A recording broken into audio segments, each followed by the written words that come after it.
அண்மை செய்தி. பட்டுக்கோட்டையில் பாஜக பெண் நிர்வாகி தலை துண்டித்து கொலை செய்யப்பட்டதில் பதற்றம் நிலவி இருக்கிறது. கூடுதல் விவரங்களோடு இணைகிறார் செய்தியாளர் தென்னவன்.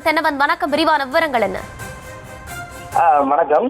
தஞ்சாவூர் மாவட்டம் பட்டுக்கோட்டை அருகே உள்ள உதயசூரியபுரம் மீன் மார்க்கெட் சந்து பகுதியில் வசித்து வரும் பாலன் என்பவர் மனைவி சரண்யா. அவர் வயது 35. நேற்று இரவு அடையாளம் தெரியாத நபர்களால் வெட்டி தலை துண்டிக்கப்பட்டு கொலை செய்யப்பட்டுள்ளார். இவருக்கும் முன்பு மதுரையைச் சேர்ந்த சண்முக சுந்தரம் என்பவருக்கும் திருமணமாகி 15 வயதில் சாமுவேல் என்ற மகனும் 13 வயதில் சரவணன் என்ற மகனுடன் மதுரையில் வசித்து வந்துள்ளார்.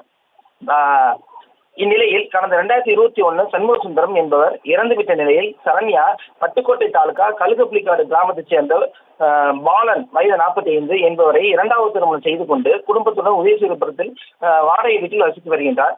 பாலனும் சரண்யாவும் உதயசூரியபுரம் கடைத்தெருவில் ஐயனார் டிராவல்ஸ் மற்றும் சரண்யா ஜெராக்ஸ் என்ற நிறுவனங்களை நடத்தி வந்துள்ளனர். நேற்று இரவு பாலன் மற்றும் சரண்யாவின் மகன்கள் ஆகியோர் கடையை பூட்டிவிட்டு இருசக்கர வாகனத்தில் வீட்டுக்கு சென்றுள்ளனர். சரண்யா கடையை பூட்டிவிட்டு கடையில் இருந்து 1 கிலோமீட்டர் தொலைவில் உள்ள அவரது வீட்டிற்கு நடந்து சென்றுள்ளார். அப்பொழுது சரண்யா வீட்டிற்கு செல்லும் சந்து பகுதியில் அடையாளம் தெரியாத நபர்களால் கழுத்து மற்றும் தலையின் பின்பக்கம் வெட்டப்பட்டு கொலை செய்யப்பட்டுள்ளார். விவரங்களை வழங்கியமைக்கு நன்றி தென்னவன்.